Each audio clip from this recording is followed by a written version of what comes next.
Now bring you a special report from Kolkata. This summer, beware of the mangoes you have been consuming.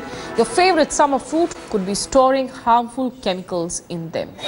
The bright yellow sheen on the fruit that's flooding the markets could contain harmful chemicals, ripening agents like calcium carbide. Now, popularly known as masala amongst mango traders, calcium carbide is a harmful chemical commonly used for gas wielding.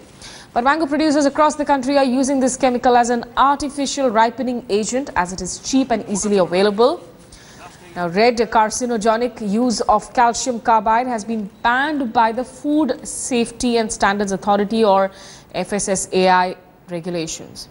When India Today conducted a reality check, we found how this harmful chemical was being used by mango traders. Surprisingly, they openly acknowledged the use of chemical in mangoes, but shirked accountability, blaming the farmers. No, they are using it for, since time immemorial, but because of ignorance, now they, even knowing the fact also, they are doing it intentionally because it is easy for them to sell the product. They can very well be prosecuted if their sample is drawn and prosecuted as per our prosecution rules. Of course, we have laboratory to test this carbide, artificial carbide ripening. But manpower shortage is very problem, and political will is also very important. Carbide वो carbide एक टुकड़ी में आधा KG देते हैं। आधा KG तो देने का मतलब क्या? गैस से पक जाता है, गर्म होकर हीट होता है तब पकता है। हीट नहीं होगा तो नहीं पकेगा। कलर फेंकता है और कलर खिल जाता है, अच्छा कलर लगता है। গাছের মানে কার্বেট দিয়ে পাকাচ্ছে মানে রংটা ভালো হচ্ছে আমের আর গাছ পাকাতে এত রং হবে না মানে লাল লাল হচ্ছে কালার করতে চাইছে আমকে কালার করলেই সেলটা বেশি হচ্ছে। Okay, let's cut across live to Kolkata where Indrajit Kundu now joins me on this story. Indrajit, you know, while of course chemicals are being used to ripen fruits, which has been a story over the years that we have seen play out, what is even more shocking is that people come out and openly acknowledge it. So basically they know that law will not take its own course in a way or there will be no clampdown.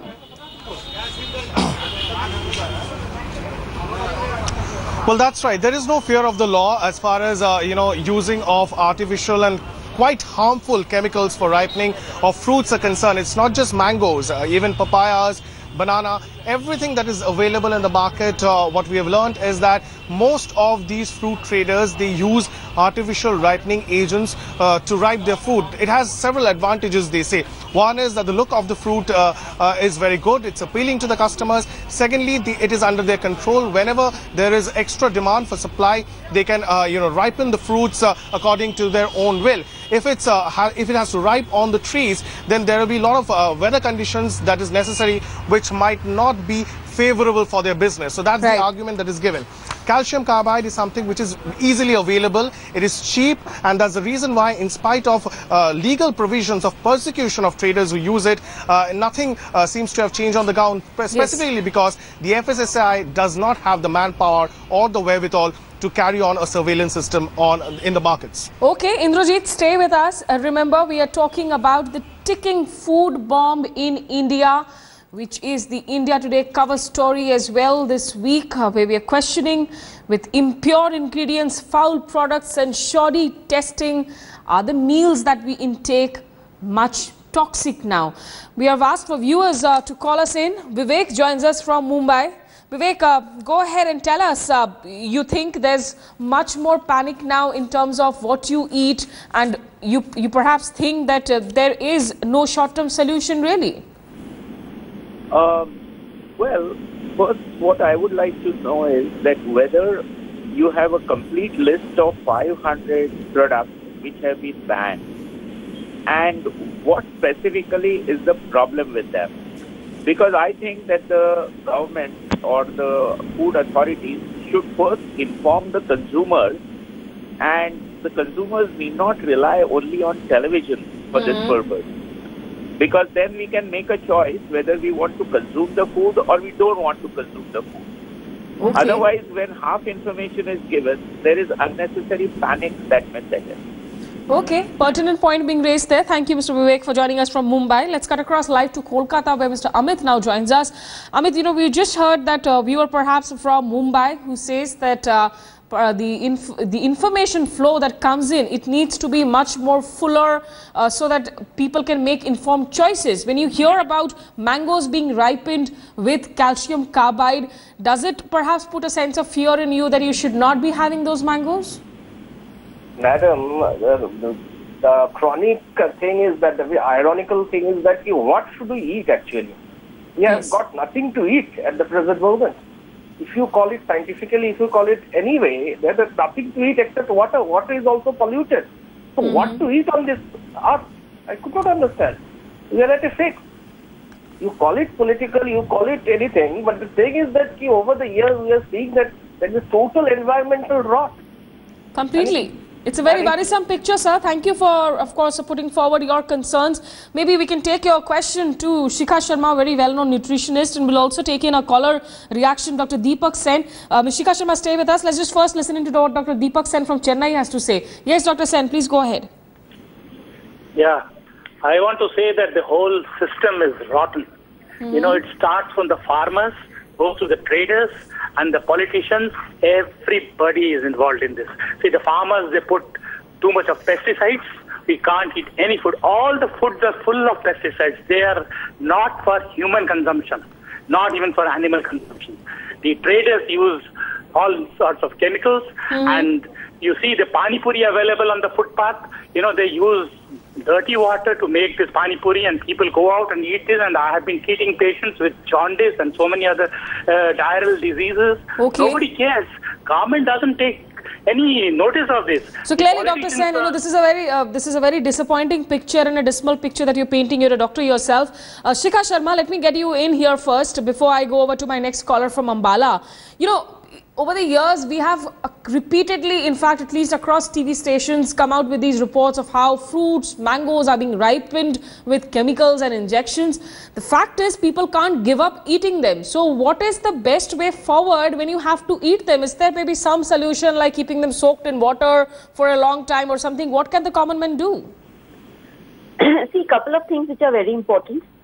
The first thing is that you're right about the mangoes. They are ripened with calcium carbide, and calcium carbide is a very toxic gas, and therefore, you know, these kind of ripened mangoes should not be given to children, because children have a very sensitive digestive system and sensitive nervous system. Right. So therefore, when adults consume it, at best they would have, you know, diarrhea or stomach problems. Since mangoes they cannot eat the whole year, they will only eat in a season. So the exposure is lesser. But in case of children, because they have a smaller body and a developing neurological system, they should definitely not be given these kind of, you know, calcium carbide ripened mangoes or papaya or, you know. Okay, Ms. Sharma, please stay with us. We will come back to you and seek more advice. But I also have Sushil Kansal from Ambala. Mr. Sushil Kansal, please tell us what worries do you have when you come across these reports? Is there something you would like to ask our nutritionist? Madam, I am calling from Ambala, and I would like to tell you that my local retailer, he is always using this carbide pouch, and I have seen it with my eyes in the mango boxes. And when I confronted him and asked him about its use, he says that you will not find a single retailer in the whole of India who is not using it.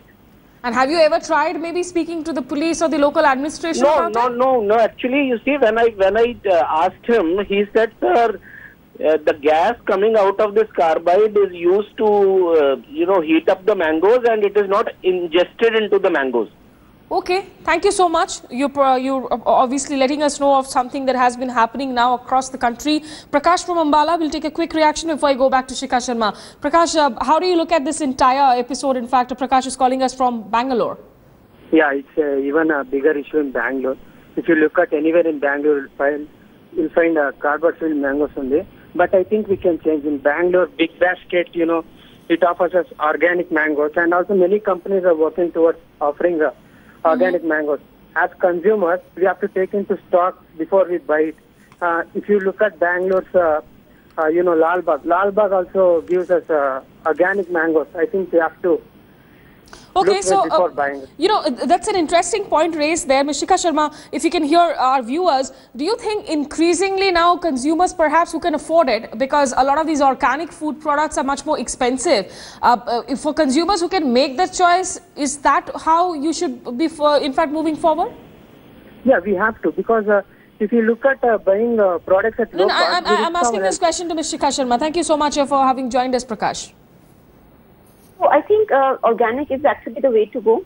And but along with organic, there also requires to be several audits which have to be done, because according to FSSAI, carbide is completely banned, and a person can face imprisonment if they are using it.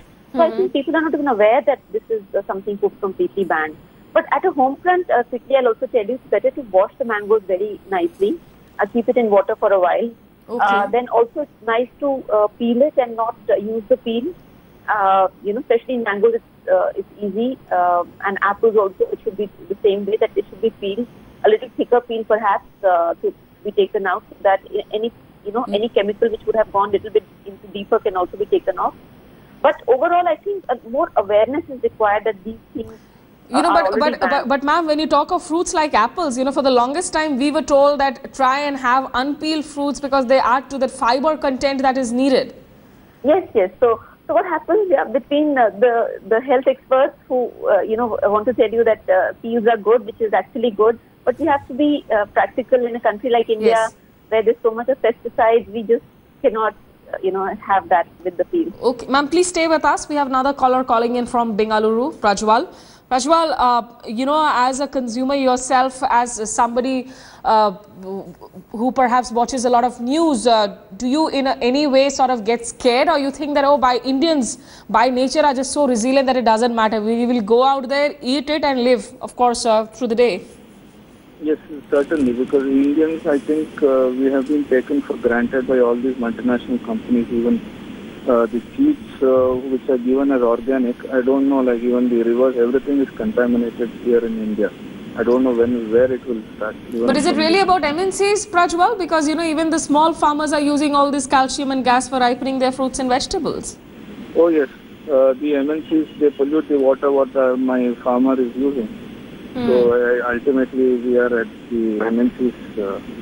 Okay, so you seem to suggest that in fact a lot of these multinational corporations are actually causing the water environmental pollutions, which in turn is affecting our platter. Okay, I'm also joined here by Vinish from Mumbai.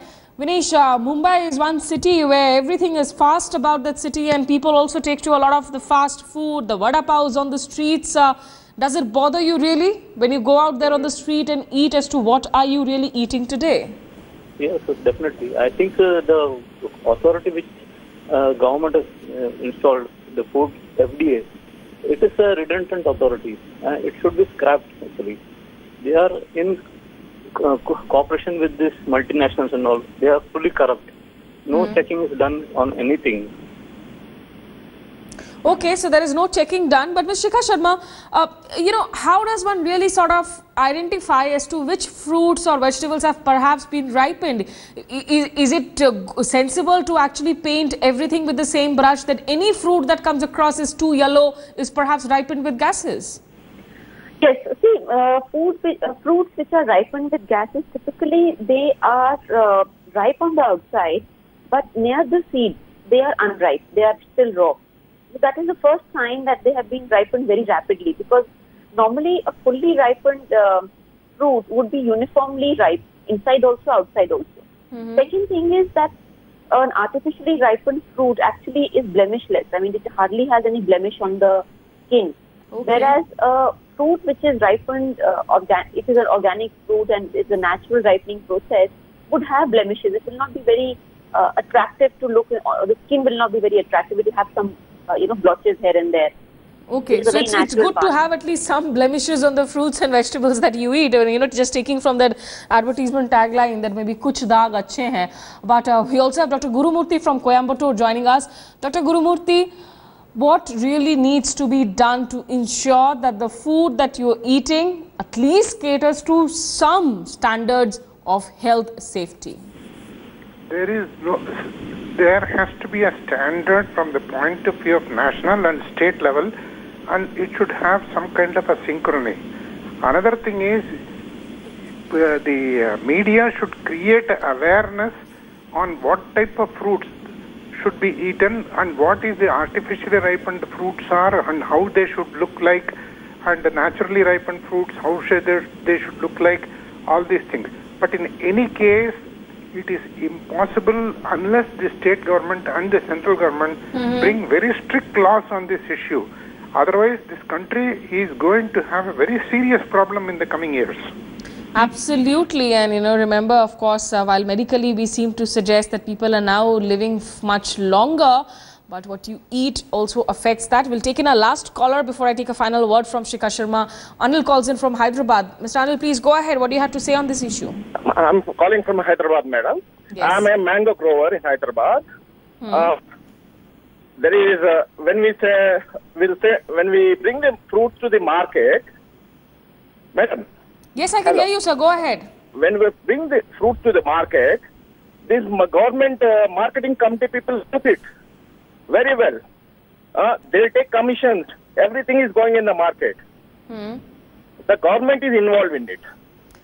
But sir, you are aware that of course you're also using chemicals to ripen fruits. The farmers won't use any carbide. Okay. The people who are exporting to the other states, they are using the carbide in the market.